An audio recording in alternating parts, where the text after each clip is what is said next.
Começando mais um episódio da live da CLT, aqui pelo Trabalho Notável. Trabalho Notável é um projeto educacional de disseminação de conteúdos jurídicos de prática, essencialmente voltado para os advogados trabalhistas. Eu sou o professor Fabiano Coelho, juiz do trabalho há mais de 25 anos e um dos fundadores do projeto Trabalho Notável. Essa live foi criada nesse ano de 2023 e a nossa missão aqui é promover a leitura crítica, comentada e com aplicação prática dos dispositivos da consolidação das leis do trabalho até o final de 2023. Então, todas as segundas-feiras nós temos feito essa live da CLT e com um resultado que eu reputo bastante satisfatório para o propósito que a gente tem firmado. Hoje nós vamos tratar do regime de teletrabalho, uma modalidade importante no novo direito do trabalho instituído a partir da reforma trabalhista de 2017, e é um capítulo da CLT que já foi todo remendado, né, diante da necessidade de ajustes que a própria pandemia demonstrou, né, que o teletrabalho ele é importante para resolver situações emergenciais, mas que faltavam alguns ajustes na legislação. Eu vou pedir, muito bom dia para a professora e advogada Janaína Bastos, tem acompanhado muito o trabalho da Janaína, uma das maiores players aqui das redes sociais, com um trabalho muito consistente de informações. Eu sugiro que vocês sigam o perfil da Janaína. Bom, pessoal, se alguém puder digitar aí, por favor, teletrabalho no chat da live para que a gente possa fixar aqui como tema, né? Para o pessoal que vai chegando na live poder se orientar melhor.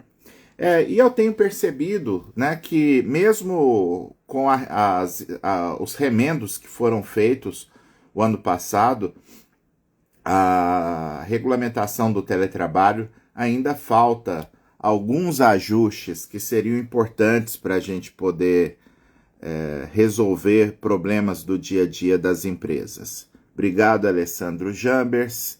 Está fixado, Alessandro Jambers é lá de Sinop, um excelente advogado que eu tenho acompanhado mais de perto e é um dos nossos faixa preta de recurso de revista, tem conseguido muitas vitórias importantes para os seus clientes. Mas bora lá, pessoal.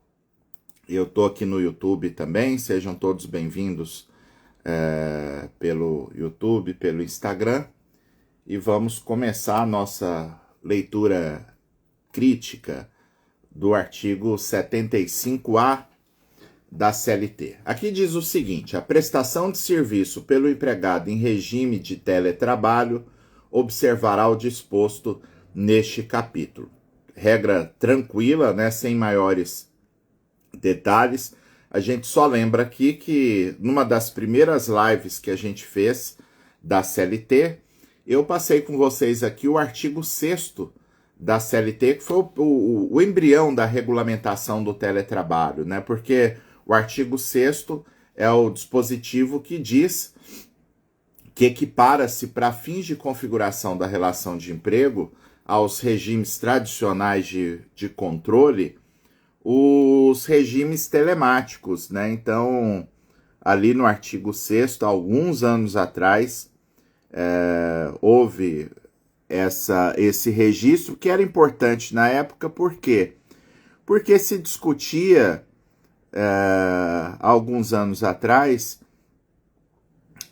a discussão é se tinha vínculo ou não na situação de teletrabalho, né? Então, constou da legislação que os meios telemáticos de controle também servem, né, para fins de configuração da subordinação.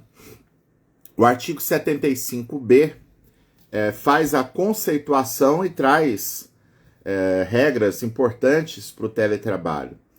O caput diz que considera-se teletrabalho ou trabalho remoto a prestação de serviços fora das dependências do empregador, de maneira preponderante ou não, com a utilização de tecnologias de informação e de comunicação, que por sua natureza não configura trabalho externo. Aqui a gente precisa abrir um parênteses, porque, a meu ver, com todo respeito, o legislador já começou a fazer atrapalhada aqui na Lei 14.442, dificultando, portanto, o nosso trabalho. Por quê? Porque a reforma trabalhista fez constar que o regime de teletrabalho era aquele que se dava de forma preponderante fora das dependências do empregador e que não configurasse o trabalho externo, né? Ou seja, a gente pensaria que é regime de teletrabalho aquele que é feito normalmente num ponto fixo, né, de prestação de serviço, usando mecanismos tecnológicos, né, de modo a configurar teletrabalho por ter os meios telemáticos, mas que não se confunde com atividades volantes, né, que são típicas do trabalho externo, como é o caso de motorista de ônibus, de caminhão, é o caso de vendedor externo e diversas outras atividades, né? Só que aqui passou a constar, a partir da Lei 14.442, que o teletrabalho pode ter uma atividade preponderante ou não. Então, ficou realmente estranho. Como é que eu vou ter alguém que possa encher o peito de ar para falar assim: eu estou em regime de teletrabalho, eu passo 4 dias na empresa e 1 dia em casa. Poxa vida, isso não é propriamente um teletrabalho, né? A natureza preponderante da prestação de serviço no teletrabalho me parece que é essencial para a configuração desse regime de trabalho. Agora, constou aqui na CLT que não é, né? Então, talvez esse registro de preponderante ou não, a gente tenha que interpretar só a intenção do legislador aqui de configurar um regime híbrido, né, pelo qual o trabalhador possa ajustar um telepresencial parcial, né, em que parte da jornada é cumprida nas dependências do empregador ou em outro local que seja determinado pela empresa, e parte por meios telemáticos, né? Não vejo outra possibilidade interpretativa que não essa, porque soaria estranho, né? Alguém que estivesse em teletrabalho, mas cuja prestação de serviço fosse preponderantemente no próprio estabelecimento do empregador. Isso não ficou legal e acaba dificultando, né, para a gente raciocinar se o trabalhador ele está regido pelas regras de teletrabalho ou pelas regras normais da CLT. Eu pensaria aqui que a gente teria que construir um raciocínio de regime híbrido, né? Nos períodos em que ele está na empresa, poderia aplicar regras do contrato tradicional, e nos períodos que esteja em teletrabalho, as regras do teletrabalho, porque do contrário, isso daria margem, inclusive, à fraude à legislação trabalhista, em especial na questão da jornada, como a gente vai ver aqui, que tem uma distinção da jornada para o teletrabalhador, né? Como é que eu vou considerar o regime de telejornada só de teletrabalho se a pessoa está na empresa, no estabelecimento da empresa, a maior parte do tempo de prestação de serviço? Isso não teria a menor lógica, né? Então fica um desafio interpretativo para que a gente possa resolver no dia a dia. O parágrafo 1º teve uma ligeira mudança também pela Lei 14.442, e aqui diz que o comparecimento, ainda que de modo habitual, às dependências do empregador para a realização de atividades específicas que exijam a presença do empregado no estabelecimento, não descaracteriza o regime de trabalho, o regime de teletrabalho ou trabalho remoto. Aqui a alteração que houve foi só para dizer que esse comparecimento pode ser habitual. E realmente, né, o fato de ter o comparecimento habitual por si só não desconfigura o teletrabalho, né? O caso de, às vezes, entrega de relatórios que precisem da presença do trabalhador para alguma reunião, para algum feedback, para receber orientações, novas ordens de serviço da empresa, por fim, trabalhos que até poderiam ser feitos de modo telepresencial, por videoconferência, mas que a empresa optou, né, entendeu que seria mais adequado fazer uma reunião presencial, né? Por exemplo, é mais produtivo que estejam todos presencialmente na empresa, porque hoje não precisaria, né? Se a gente fosse pensar bem, o sistema de videoconferência resolveria bem, mas aqui uma opção mesmo do empregador, e que mesmo que provoque comparecimento habitual às dependências da empresa, isso não descaracteriza o regime de teletrabalho. O parágrafo 2º, para mim, é o tema mais polêmico de todos envolvendo teletrabalhador, porque originalmente, na reforma trabalhista de 2017, o legislador optou pelo caminho radical de simplesmente tirar o teletrabalhador do regime de jornada, né? De dizer expressamente que o teletrabalhador estaria excluído do regime legal de jornada, né? O que nos pareceu um exagero, e eu tenho a compreensão que a regra original da CLT, da reforma trabalhista, é inclusive inconstitucional, porque não tem sentido para um trabalhador que possa sofrer um controle ostensivo de jornada de trabalho,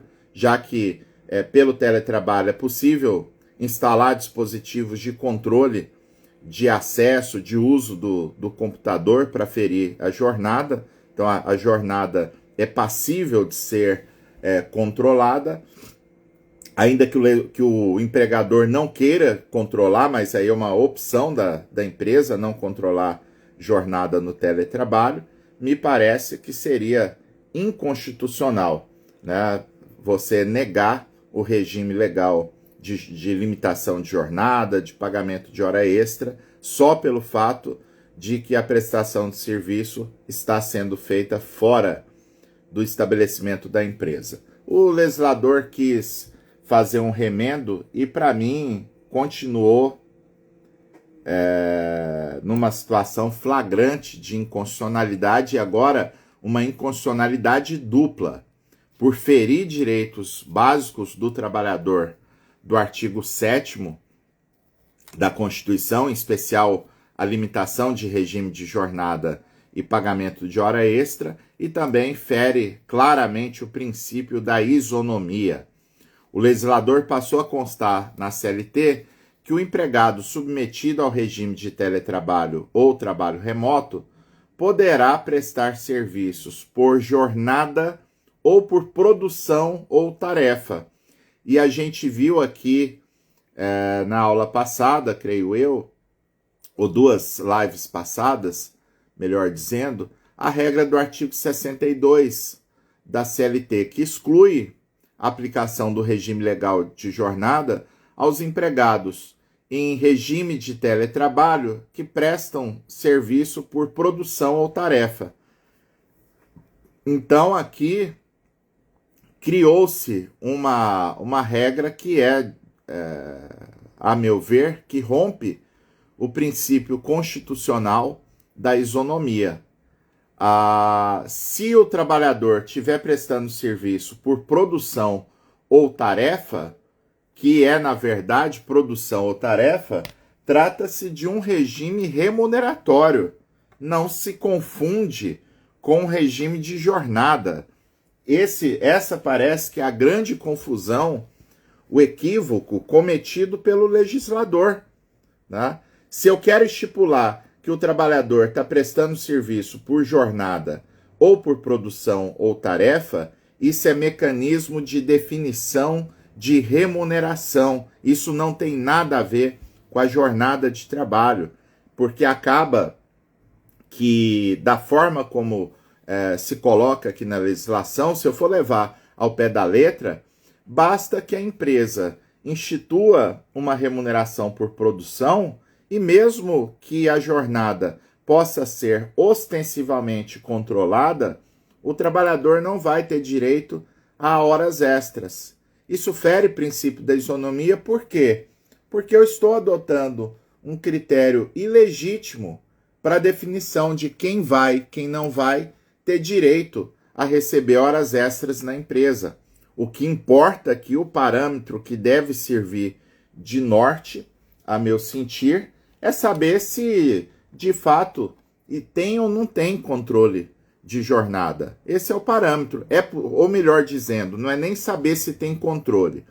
É possível controlar a jornada naquela circunstância?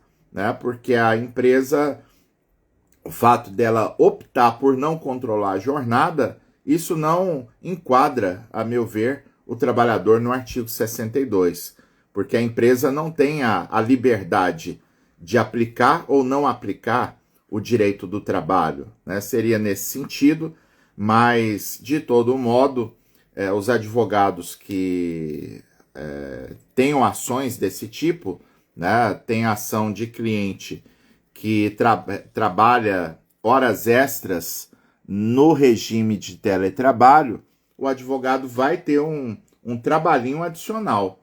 Porque para pedir as horas extras, necessariamente, se o regime for por produção ou for um trabalho anterior à mudança do dispositivo do 75B da CLT, vai ser necessário pedir a declaração incidental de inconstitucionalidade do artigo 75B.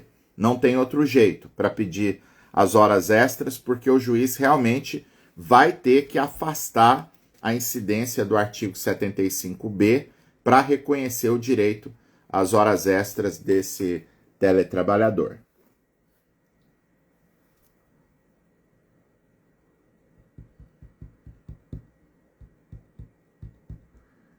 Deixa eu tentar responder. Quem quiser fazer alguma pergunta, obviamente eu vou privilegiar as perguntas de teletrabalho, né? Eventualmente posso responder alguma outra questão, mas quem quiser deixar alguma pergunta, coloque pergunta em letra maiúscula. Tá?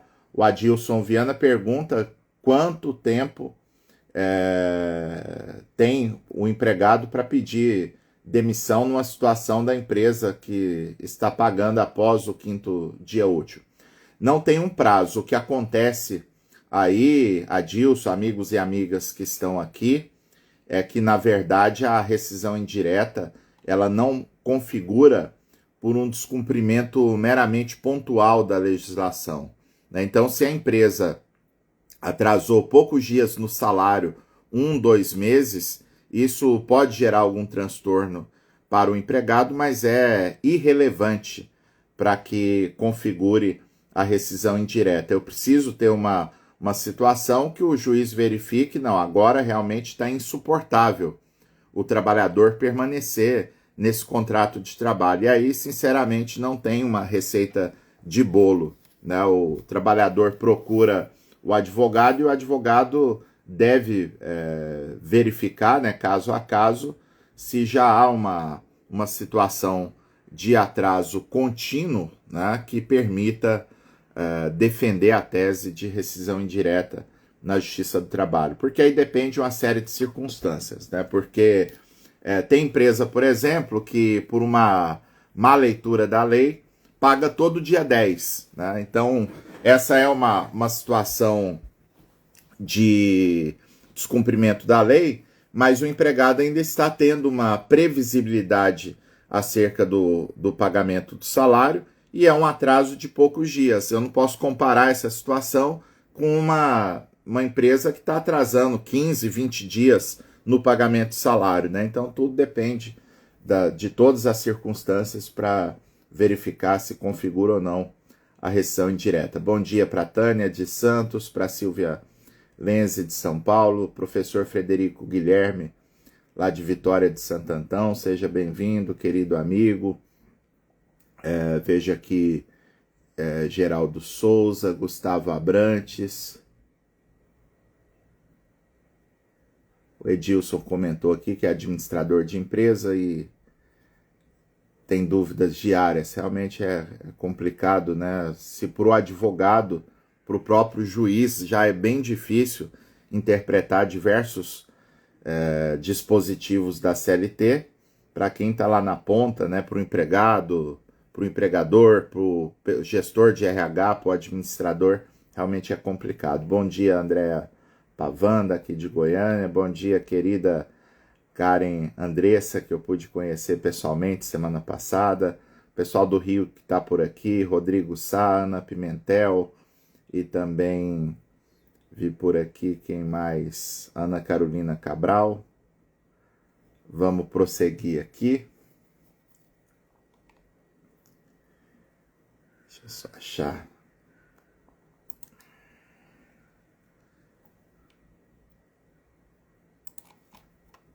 Então vamos lá. Parágrafo 3º do artigo 75b. Na hipótese de prestação de serviços em regime de teletrabalho ou trabalho remoto por produção ou tarefa, não se aplicará o disposto no capítulo 2 do título 2 dessa consolidação. Aqui uma redundância que trata da jornada de trabalho.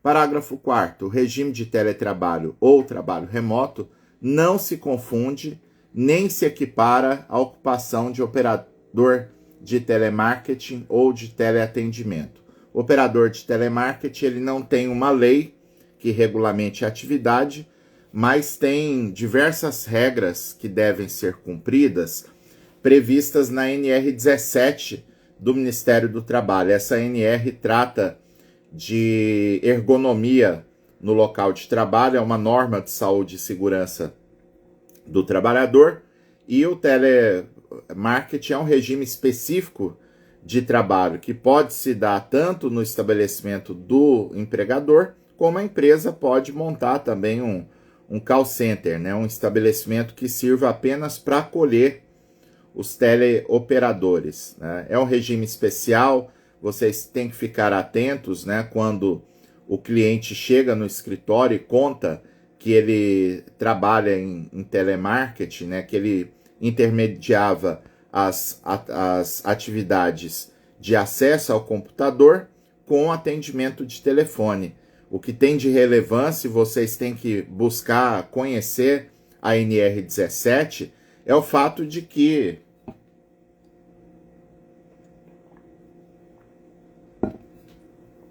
o operador de telemarketing ele tem uma jornada especial de 6 horas.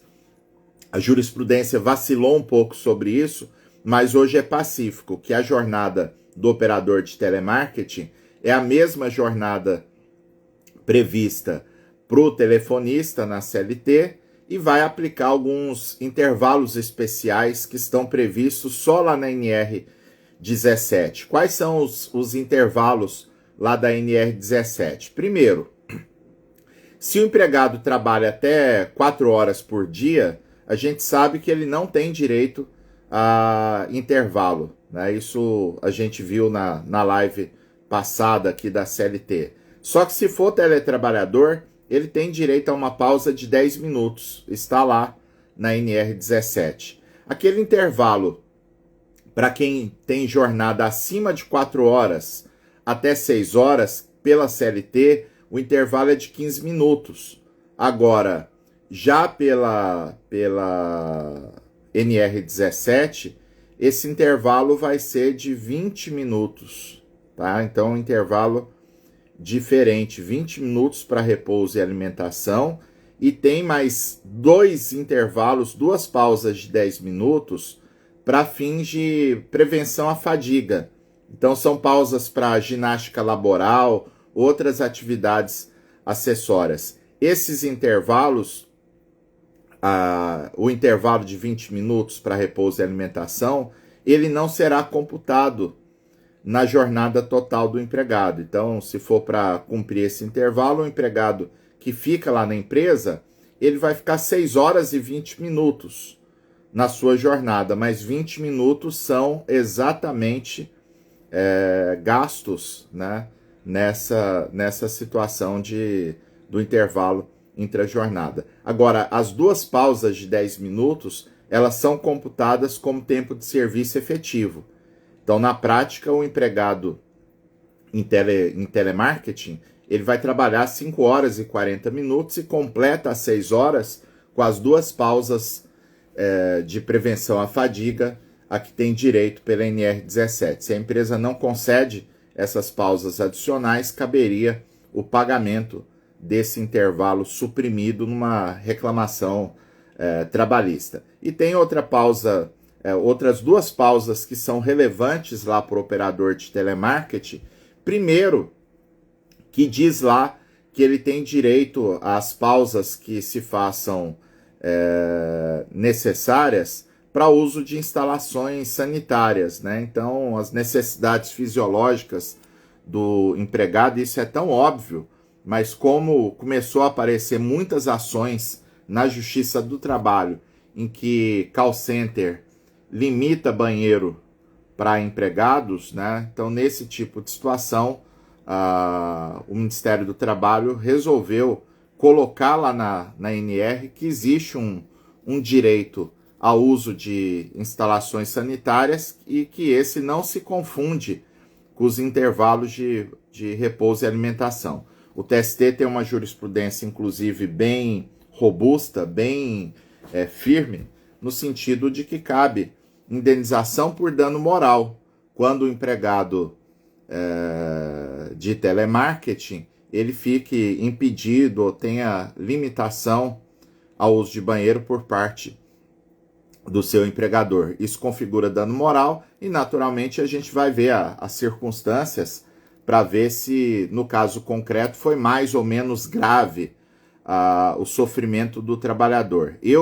Aqui em Goiânia, é uma cidade que costuma ter muito call center de grandes empresas de telefonia, e por isso eu particularmente já julguei dezenas de processos envolvendo essa situação de dano moral por abuso na limitação de uso de banheiro, e eu já vi todo tipo de situação que vocês possam imaginar.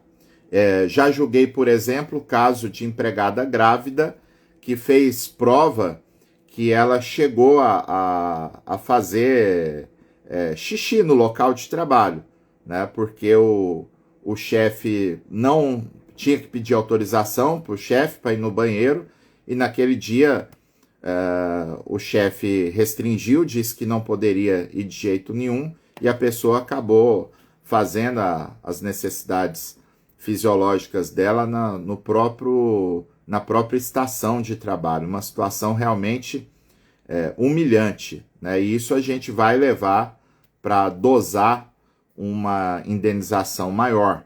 Um outro que eu julguei, o trabalhador tinha que contar para o chefe o que ele ia fazer no banheiro, né? Então, nesse tipo de situação, ele tinha que dizer abertamente qual era o tipo de necessidade fisiológica, porque para cada tipo o chefe tinha um limite de minutos que a pessoa poderia gastar para ir no banheiro e voltar. Então, esse tipo de exposição do trabalhador vai gerar uma indenização maior do que aquela que o juiz normalmente imporia a essa empresa. Seria nesse sentido o nosso raciocínio.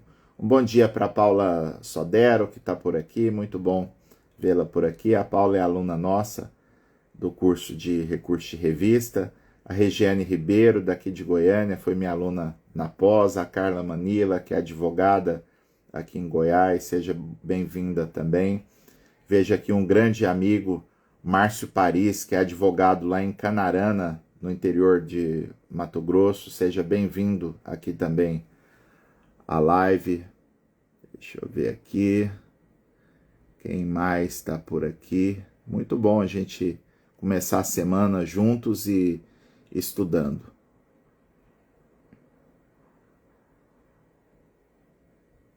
A Catarina, bom dia, Catarina Schmidt faz uma pergunta. Vistoriador de veículo não é teletrabalho, né? Porque o vistoriador ele exige a presença física em algum lugar, né? Somente normalmente esse pessoal faz o serviço no Detran, a empresa é conveniada do Detran e essa pessoa desenvolve o serviço por lá. É uma atividade externa e não uma atividade que seja de teletrabalho.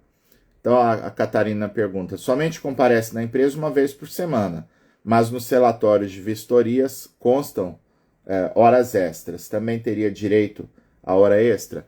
A rigor sim, Catarina, e a prova que tem que ser feita aqui é que normalmente os vistoriadores eles têm um horário de trabalho a cumprir lá no Detran, até porque o órgão de trânsito ele não pode ficar ao bel prazer do vistoriador comparecer na hora que quiser para fazer as vistorias, né? Então, pela natureza do serviço, me parece que a atividade é passível de controle de jornada, ainda que a empresa tenha por opção não controlar a jornada, mas caberia pagamento de hora extra.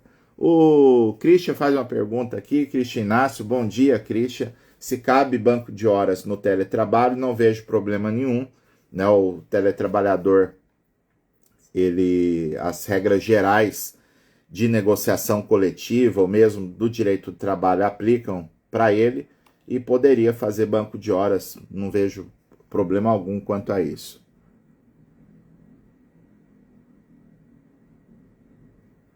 A Ana Carolina faz uma pergunta aqui sobre rescisão indireta, vou responder. Bom dia, Carol. Rescisão indireta, se você notifica sobre a rescisão, ainda pode dar justa causa se demorar a entrar com o processo? Olha só, Carolina, primeiro é preciso dizer que para ação de rescisão indireta, eu compreendo a prudência do advogado que envia uma comunicação, né, geralmente uma carta registrada para o empregador, mas não é um elemento necessário para formalizar, para viabilizar o pedido de rescisão indireta. Agora, a sua pergunta é interessante, Carolina, porque o que vai acontecer?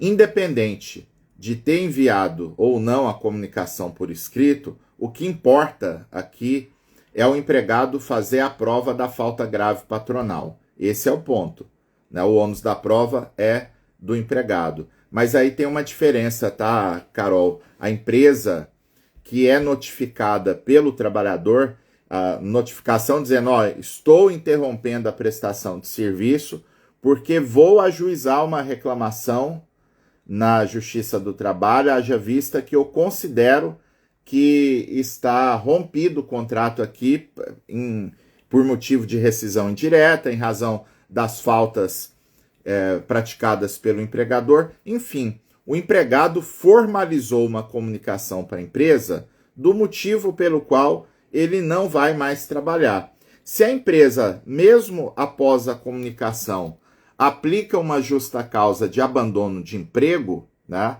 A única circunstância relevante que tem por ter sido feita a comunicação formal, Ana, é que, no meu sentir, cabe indenização por dano moral. Porque aqui, a partir do momento em que houve a comunicação, a empresa estará agindo de forma abusiva, estará agindo até de má fé de aplicar uma justa causa no empregado. Porque o abandono de emprego, ele é aquela situação em que o empregado deixa o trabalho sem dar satisfação nenhuma para a empresa. Nesse caso, ele deu satisfação. Então, a empresa, no máximo, ela pode interpretar que haveria ali uma espécie de pedido de demissão, mas nunca uma justa causa de abandono de emprego. A Justiça do Trabalho vem dizendo que o fato de ter reversão da justa causa por si só não gera indenização por danos morais. É preciso analisar no caso pontual se configura ou não justa causa, se houve abuso na justa causa, e eu tenho comigo que nesse exemplo que a Carol dá, haveria uma espécie de abuso, tá, pessoal?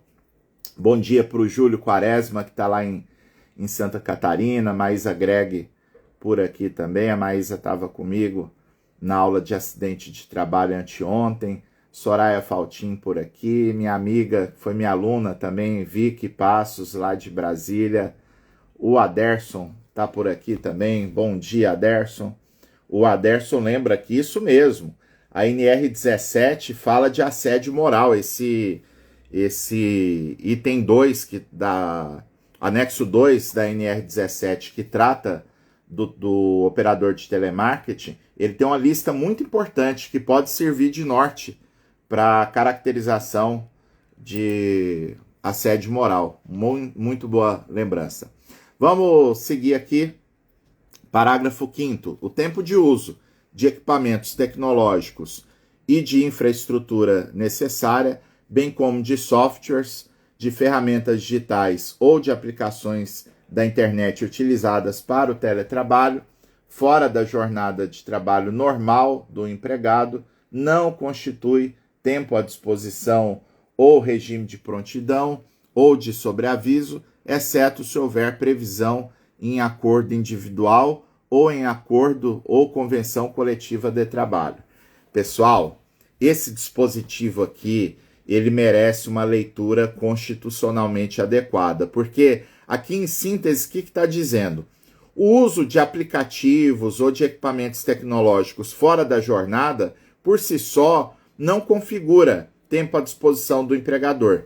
Beleza, isso é algo que a gente pode pensar como razoável, porque, por exemplo, o mesmo computador utilizado em serviço, ele pode ser utilizado para o empregado jogar, para o empregado acessar por questão de lazer, conteúdos nas redes sociais, na própria internet. Então, de fato, um mero uso do equipamento tecnológico de trabalho, por si só, não configura tempo à disposição do empregador. Mas eu tenho que pensar bem qual que é a regra, né? Porque uma coisa é eu dizer o seguinte, olha, a empresa forneceu um celular para o empregado que está em teletrabalho e exigiu que ele baixasse o WhatsApp porque vários problemas ao longo do serviço, eles tira dúvida, né? Eu tenho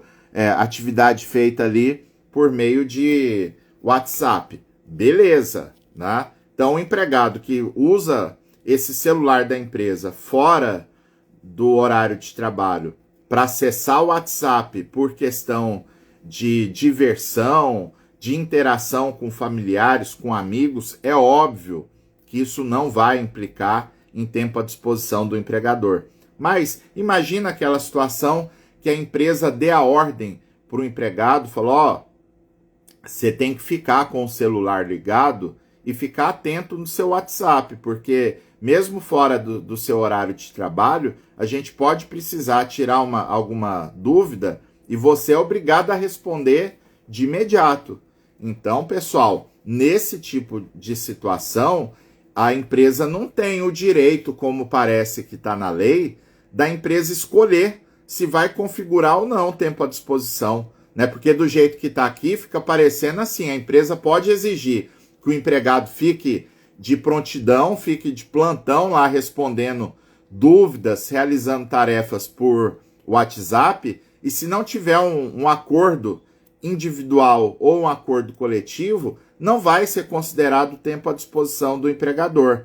Então, não é assim que funciona. O professor Frederico Guilherme lembra aqui, o direito à desconexão, é isso mesmo. O empregado saiu da jornada de trabalho dele. É claro que a gente tem que ter razoabilidade, né, professor Fred, porque pode ter uma situação realmente de urgência que justifique a empresa, numa situação absolutamente excepcional, ela acessar o empregado fora do horário de trabalho.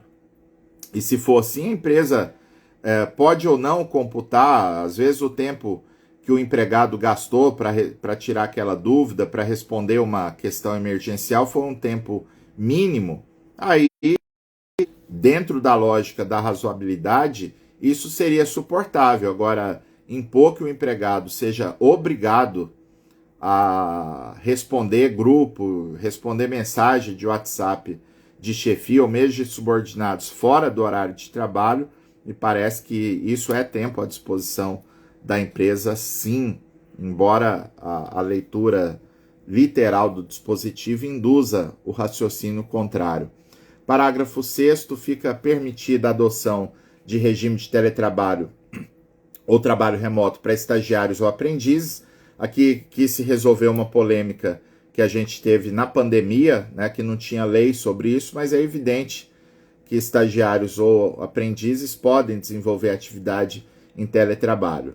Aos empregados em regime de teletrabalho, aplicam-se os dispositivos previstos na legislação local e nas convenções e nos acordos coletivos de trabalho, relativos à base territorial do estabelecimento de lotação do empregado. Aqui realmente existe uma dificuldade, isso é um problema a resolver. Aquela empresa que tem teletrabalhador espalhado no Brasil inteiro, fica a dúvida,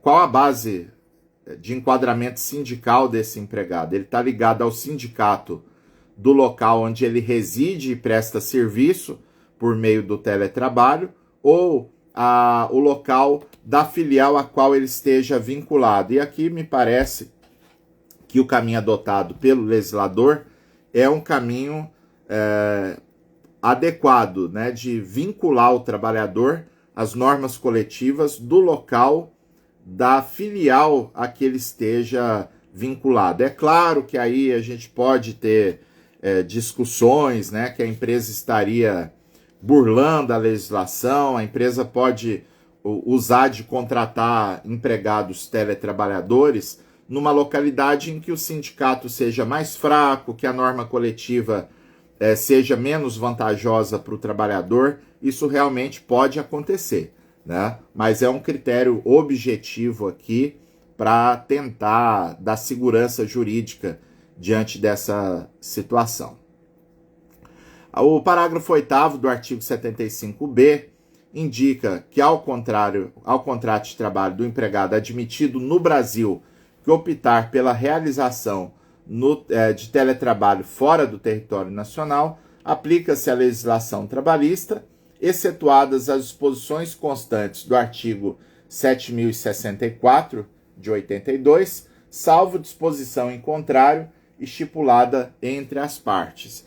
Então, se o empregado vai prestar serviço no exterior, eu vou aplicar a legislação brasileira, né? Só que a lei 7.064, ela diz que a legislação nacional não é aplicada quando houver norma mais favorável por instituto no país. Então, se o trabalhador, por exemplo, ele está em regime de teletrabalho, eu soube um caso do filho de um amigo meu. Ele trabalha na Adobe, né, uma empresa do Vale do Silício, e ele pediu uma transferência agora para trabalhar na França, né? Então, nesse caso, se fosse uma situação brasileira, né, a França tem um regime de jornada menor, uma jornada de trabalho menor do que a jornada do Brasil.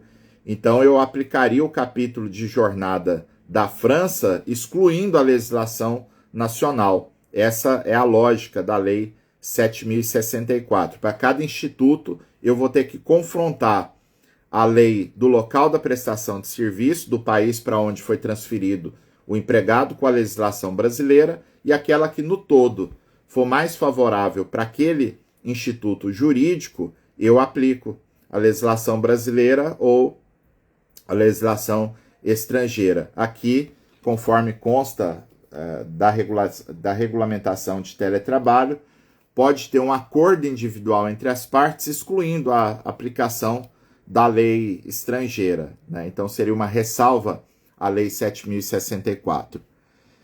E o parágrafo 9º do artigo 75b, acordo individual poderá dispor sobre os horários e os meios de comunicação entre empregado e empregador, desde que assegurados os repousos legais, né? Então, isso aqui é algo interessante, se tiver necessidade de atendimento fora da jornada de trabalho, as partes podem estipular qual o meio de comunicação e qual horário o empregado ficaria à disposição da empresa. Mais um elemento que demonstra que realmente falar que só porque está por produção a pessoa não tem direito ao regime de jornada não é razoável de jeito nenhum.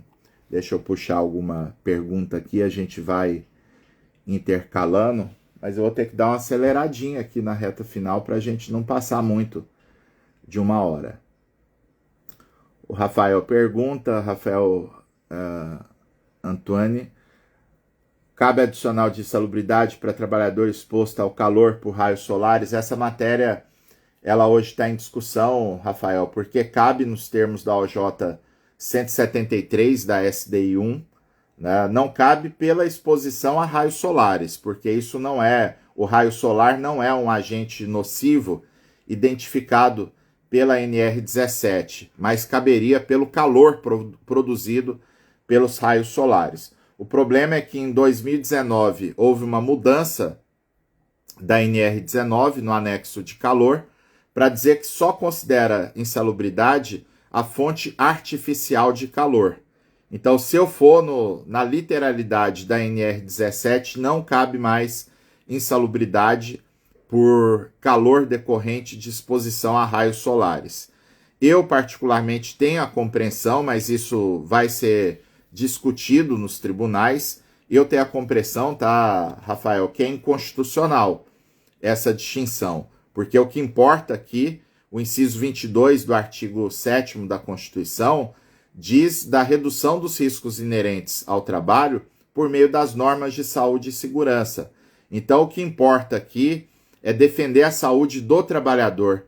E por isso, me parece, data vênia, que é irrelevante que a fonte de calor seja natural ou seja artificial. O que importa é se os índices de calor superam aqueles que cientificamente se compreende que são suportáveis sem prejuízo à saúde do trabalhador. Tá? Então haverá nos tribunais, como é uma mudança razoavelmente recente da NR, haverá uma discussão a respeito da questão. Isso, a Juliana Maia, bom dia, pergunta aqui do e-mail fora do expediente, creio que eu respondi. André Serpa, bom dia.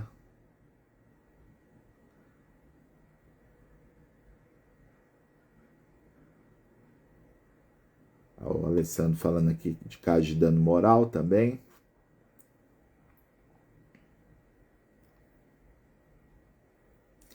Lá sobre a restrição indireta, Fábio Melo, bom dia. Não existe perdão tácito ao empregador em caso de reiteradas faltas cometidas, né, pela empresa. Porque a diferença aqui é que a jurisprudência tem a compreensão de que o trabalhador depende, em regra, do salário para sobreviver, e é por isso que ele suporta faltas reiteradas. A empresa não pode alegar na Justiça do Trabalho, já tem muito tempo que eu estou descumprindo a legislação, ele nunca reclamou, então teria havido um perdão tácito. Não, aí é uma falta que se renova a cada tempo. Haveria o perdão tácito sim, Fábio, só abrindo um parêntese. Imagina que, nesse caso mesmo de controle ostensivo de banheiro, que eu mencionei aqui, a empresa sempre controlou o banheiro de forma desrespeitosa. Só que num determinado momento a empresa mudou de postura. A empresa agora não limita mais o banheiro. 6 meses depois de ter a mudança, de ter resolvido o problema lá, o empregado entra com a ação pedindo rescisão indireta pela falta que acontecia lá atrás. Eu penso que aí sim tem perdão tácito, tá, Fábio? A empresa atrasava salário e já tem 6 meses que ela não atrasa. Tem perdão tácito. O empregado deveria ter entrado com a ação enquanto existia o problema. A empresa atrasava o FGTS, mas ela conseguiu botar em dia e já tem vários meses que não há atraso. O FGTS está certinho. Eu não posso pinçar uma falta patronal antiga para pleitear rescisão indireta. Aí, nesse caso, eu te daria razão, tem perdão tácito, mas em geral, quando a falta é reiterada e é contemporânea ao ajuizamento da ação, não configura perdão tácito. Artigo 75C. A prestação de serviço na modalidade de teletrabalho deverá constar expressamente de instrumento de contrato individual de trabalho. Aqui é uma formalidade que, estando ou não explícito no contrato de trabalho, é uma realidade que eu vou observar. Poderá ser realizada alteração entre regime presencial e de teletrabalho, desde que haja mútuo acordo entre as partes, registrado em aditivo contratual. Então precisa ter um ajuste por escrito para mudar regime presencial para o teletrabalho. Agora, se for o contrário, a empresa quer voltar alguém que está em teletrabalho, quer voltar para o presencial. Aí, pessoal, o legislador fez uma atrapalhada que eu quero passar com vocês. Olha só. Poderá ser realizada a alteração do regime de teletrabalho para o presencial por determinação do empregador, ou seja, não precisa de mútuo consentimento, garantido prazo de transição mínimo de 15 dias, né, que é o razoável para o empregado se adaptar, com correspondente registro em aditivo contratual. Aí o legislador fez besteira, pessoal, porque se é algo que a empresa pode determinar sozinha, independente do consentimento do empregado, não tem aditivo contratual, porque para ter aditivo contratual não pode ser uma condição imposta pela empresa. Contrato é algo que é acertado entre as duas partes. E sendo assim, haveria aqui fundamento, né, fundamento jurídico para dizer que, ainda que determinado pelo empregador, a volta do presencial ela só é obrigatória se o empregado concordar. Porque se não fosse assim, não teria constado aqui na CLT o registro em aditivo contratual.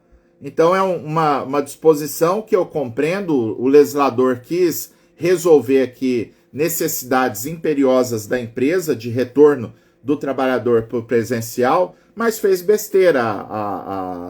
A redação aqui é sofrível. Então a gente pode até interpretar que a finalidade da lei foi permitir que o empregador possa unilateralmente determinar o retorno ao presencial, mas não é isso que está escrito aqui. A redação ficou bem precária.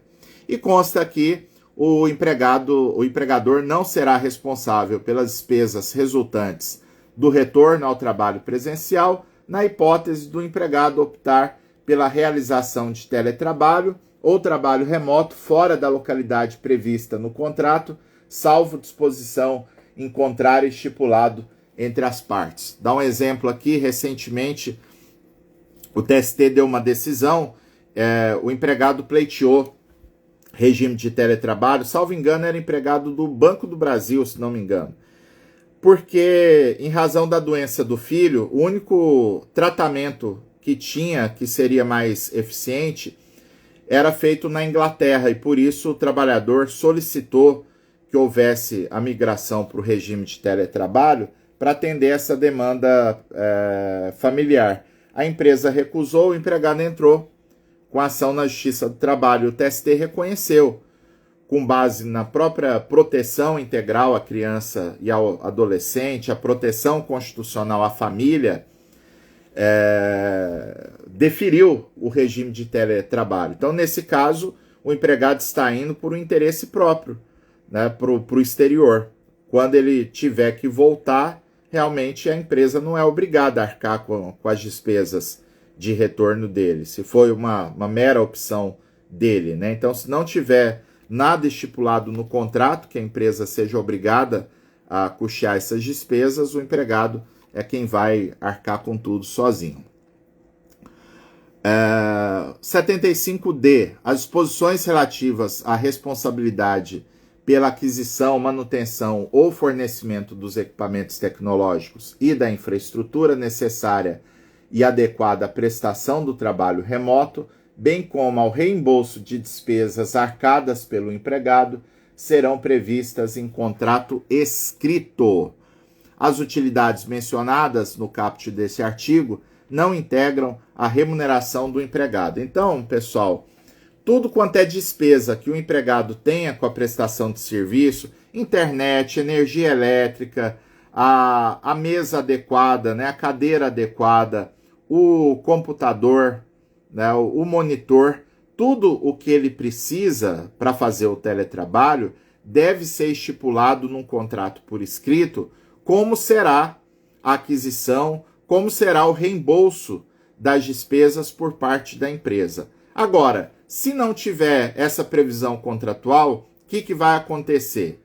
Eu já vi um colega juiz do trabalho dizer o seguinte: se não tiver o contrato, eu, como juiz, não mando indenizar nada, porque as partes não combinaram que houvesse a indenização desses equipamentos. Eu, DataVene, penso que não é assim. O que acontece, até pela definição de empregador, o empregador corre o risco da atividade econômica e, por isso, o empregador é obrigado a ressarcir todo tipo de despesa que o trabalhador tenha no regime de teletrabalho. Para mim aqui, olha só, pessoal, o que eu vou dizer aqui parece para alguns até meio absurdo, tá? A regra que diz que a empresa vai indenizar as despesas mediante contrato escrito, eu faço a leitura que essa regra não é uma regra de proteção ao trabalhador. Isso aqui é uma regra de proteção à empresa, porque a empresa é obrigada a ressarcir todo tipo de gasto. Se não tem o contrato escrito, a empresa fica vulnerável.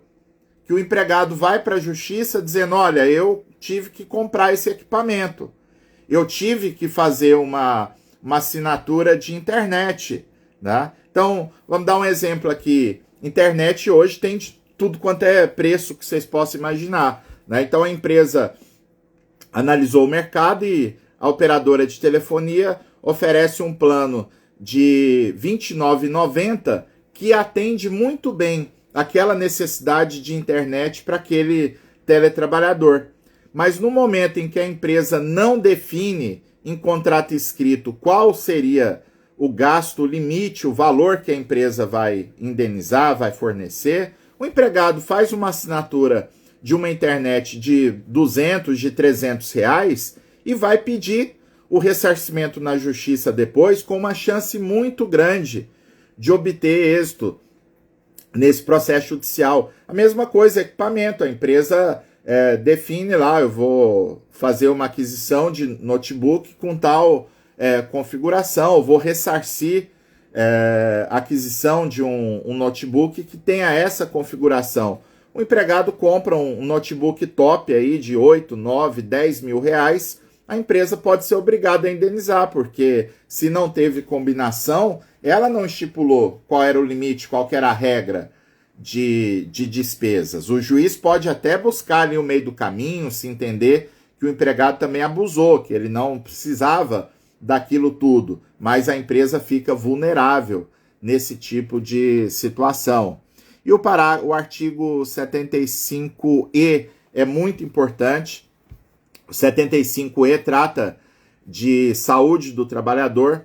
O professor Sebastião Geraldo de Oliveira, que é o maior expert em acidente de trabalho do Brasil, lançou agora, saiu há 10 dias atrás, a edição nova do livro dele, Indenizações por Acidente de Trabalho ou Doença Ocupacional. E nessa nova edição do livro, o professor acrescentou um capítulo sobre o acidente no teletrabalho, Uma questão muito importante que vai chegar com força na Justiça do Trabalho. Na semana que vem, dias 26 e 27 de maio, nós teremos um evento presencial em Belo Horizonte, né, um seminário de questões polêmicas e atuais em matéria acidentária, e uma das 3 palestras do professor Sebastião Geraldo de Oliveira vai ser justamente esse estudo inédito que ele fez sobre o acidente, os efeitos jurídicos, né, do acidente de trabalho ocorrido no teletrabalho, né? Então, um tema muito importante. Eu reforço o convite para todos. Ainda dá tempo de fazer inscrição. Eu creio que a gente tem, se não me engano, tá, pessoal? A gente tem ainda 14 vagas, eu acho, para o seminário, porque são 80 vagas e está com um pouco mais de 60 alunos inscritos. E até quinta-feira agora está no segundo lote, tem um valor promocional, tá? Para o aluno pagar R$400 a menos do que o valor da inscrição no último lote. Então fica o convite, vai ser em BH, no Hotel Diego Conventions, que fica no bairro de Lourdes. Pessoal, tome cuidado, porque em Belo Horizonte, salvo engano, tem 4 hotéis San Diego, né? Então tem que ser quem for se hospedar, dê prioridade no San Diego Convention, que é o hotel do evento, e isso facilita para todo mundo. Fica esse convite, dia 26 e 27. É sexta-feira à noite, na semana que vem, e sábado e domingo, né? 26 e 27 de maio. Estaremos lá o professor Sebastião Geraldo de Oliveira. Eu vou falar sobre petição inicial e pedido. Olha, galera, eu quero até dar um spoiler aqui para os colegas que vão, a exemplo do Luiz Carlos Alencar. Eu estava comentando aqui com o próprio professor Sebastião, né? Eu já ministrei aula, já fiz lives sobre centenas, não é nem dezenas, né? Eu já fiz centenas de lives em 3 anos, né? E só que esse evento a gente tem um carinho muito especial, por ser um evento também de confraternização, né? Da gente estar junto com alunos do Brasil inteiro. E sendo assim, eu estou preparando a minha exposição, que é uma aula de 90 minutos sobre petição inicial e pedido, que eu tenho certeza que ninguém me viu falar em lugar nenhum sobre isso. A abordagem vai ser muito diferente. Eu vou sair muito do arroz com feijão, e eu tenho certeza que vai ser bem importante para todo mundo. A gente vai estar com o professor Zé Antônio Ribeiro também, que é nosso expert em audiências e provas. Ele vai falar sobre audiência e prova nas ações acidentárias. E o professor Leandro Duarte, que é perito médico, que vai fazer uma exposição de 10 pontos práticos imprescindíveis para o advogado observar para ter mais êxito na perícia. Bom, pessoal, o 75 fala exatamente da saúde do trabalhador. O empregador deverá, então é uma imposição, o empregador deverá instruir os empregados de maneira expressa e ostensiva quanto às precauções a tomar a fim de evitar doenças e acidentes do trabalho. Então, se é ostensivo, a empresa ela tem que ver mecanismo para ficar mandando diariamente pop-ups no computador do empregado sobre dicas, sobre alertas, né, para ele levantar, fazer alongamento, né, para ele tomar cuidado com a postura corporal, uma série de itens que compõem a saúde de quem trabalha de forma telepresencial, né? Então é uma obrigação da empresa, e isso tem que ser de forma ostensiva. Se a empresa não dá essas instruções ou não tem a ostensividade e o empregado desenvolve LER, desenvolve uma doença de postura, né, uma doença de coluna, né, pode surgir uma presunção de culpa da empresa, se a empresa não fez essas orientações ao empregado. E aqui diz que o empregado deverá assinar um termo de responsabilidade comprometendo-se a seguir as instruções fornecidas pelo empregador. Agora, é claro, que o fato do empregado assinar esse termo de responsabilidade não isenta a empresa por completo de eventuais danos decorrentes de um acidente em casa ou mesmo de uma doença ocupacional. Aí a gente vai verificar caso a caso se é possível impor a culpa, né? Se a empresa teve culpa de alguma forma, ou por omissão, ou por uma orientação errada naquela situação prejudicial ao trabalhador. E por fim, os empregadores deverão dar prioridade aos empregados com deficiência e aos empregados com filhos ou crianças sob guarda judicial até 4 anos de idade na alocação em vagas para atividades que possam ser efetuadas por meio do teletrabalho ou trabalho remoto. Isso aqui foi uma demanda que surgiu no final da pandemia, né, pessoal? Quando o pessoal foi voltar para o presencial, muitas pessoas ou com deficiência ou com responsabilidades familiares mais importantes, né, sentiram que o regime de teletrabalho era melhor, né, para si ou para a família. Então o legislador colocou essa regra de dar preferência no telepresencial justamente para esse grupo, para esses dois grupos de empregados para quem seria presumivelmente mais vantajosa a situação de teletrabalho. Tá? Mas não há aqui um critério, né, de como é que será essa preferência. A empresa tem que ter alguma política interna de dar preferência para esses empregados. Eu vou responder 2 perguntas para a gente encerrar a live. Antes disso, eu quero só fazer 2 registros aqui. Primeiro, deixar o convite para vocês para o evento semana que vem. Começa na segunda-feira da semana que vem o nosso curso gratuito de prática da advocacia trabalhista. Serão 4 aulas fora da curva, tratando de entrevista com o cliente, de nichos da advocacia, petição inicial, rescisão indireta do contrato de trabalho, oportunidades para advocacia em matéria de saúde e segurança e também preparação e realização de audiências. Deixo o convite para todos vocês. Lá na nossa bio tem o link para fazer a inscrição, ou você pode digitar aqui no chat ingresso. Se você digitar ingresso no chat da live, você vai disparar o robô do Trabalho Notável, que manda uma mensagem privada, uma mensagem particular para você, com o link para você fazer a sua inscrição. Tá? Fica o convite, a gente viu aqui, nós estamos chegando em 4.000 pessoas inscritas, né? E a nossa ideia, a gente está projetando a participação de mais de 7.000 advogados e advogadas do Brasil inteiro nesse evento. E eu queria fazer um registro aqui. Ontem eu fui pego com a notícia, né, do falecimento de um grande amigo, e deixo o registro aqui na live de homenagem, que é o colega Teodomiro Romero, né, o Fred, os colegas que estão aí em Pernambuco conhecem bem o Theo, né? O Teodomiro foi juiz do trabalho, estava aposentado, né? Ele faleceu, já estava numa situação de saúde precária, faleceu ontem. E o Theo, fora assim, um amigo muito leal, muito carinhoso, né?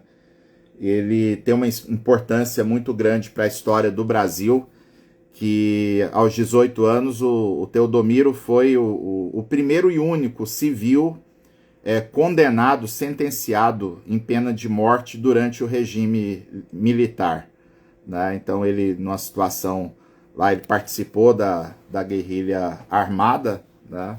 E depois ele ficou 9 anos, acho, na cadeia, foi pro exílio no exterior, e quando voltou ele fez direito e passou no concurso de juiz do trabalho, foi juiz do trabalho por volta de 17 ou 18 anos. Então fica o registro aqui de pêsames a Virgínia, toda a família, e aos colegas de Pernambuco que puderam conviver mais de perto com o Teodomiro.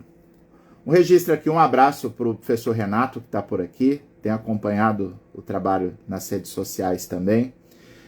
Eu vou responder uma pergunta aqui só, porque o Fábio Melo fez a pergunta de $1 milhão aqui. A pergunta que realmente eu queria responder e veio aqui. O Fábio pergunta se pode compensar o Vale Transporte, o ticket, pela energia e internet no teletrabalho, né?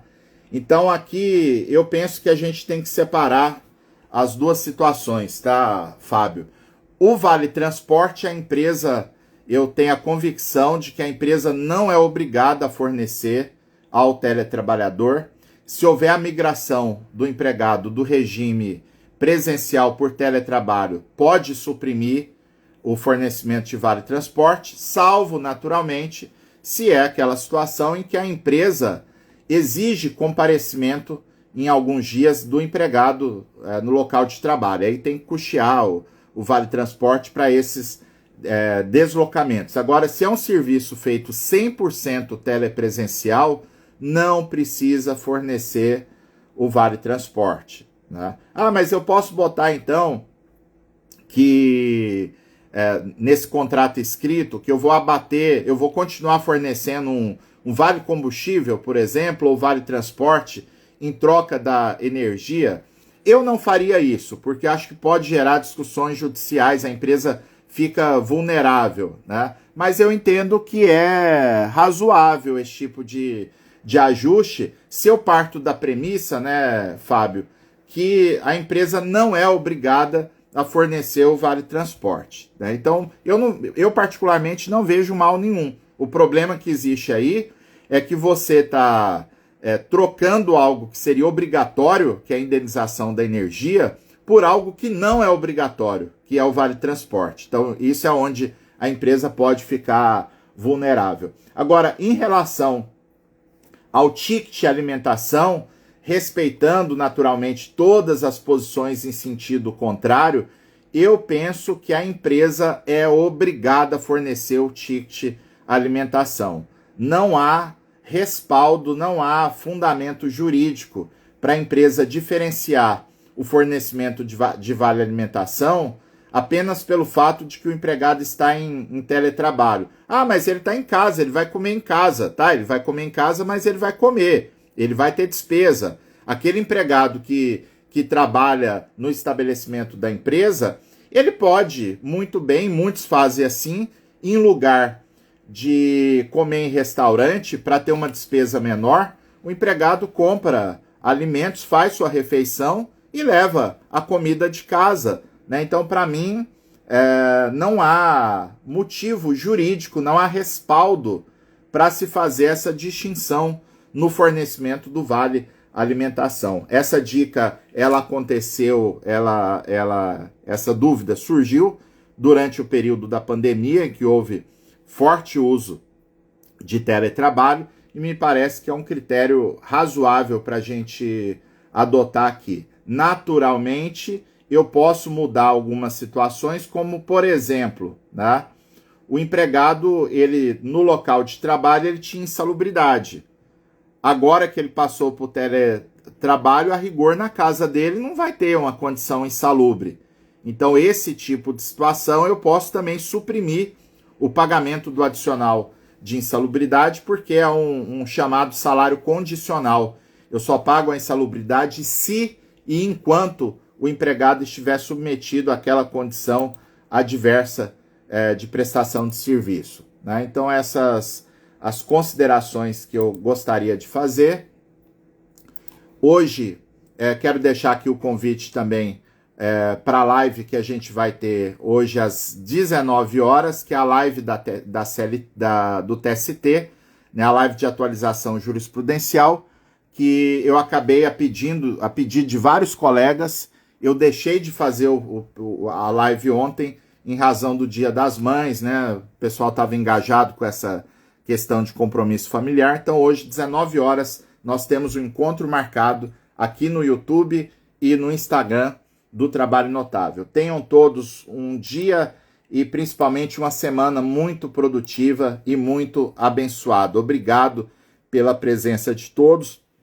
Em alguns momentos a gente teve, somando o Instagram e o YouTube, nós chegamos a ter mais de 200 pessoas aqui na live. Muito obrigado a todos pela presença e até mais tarde.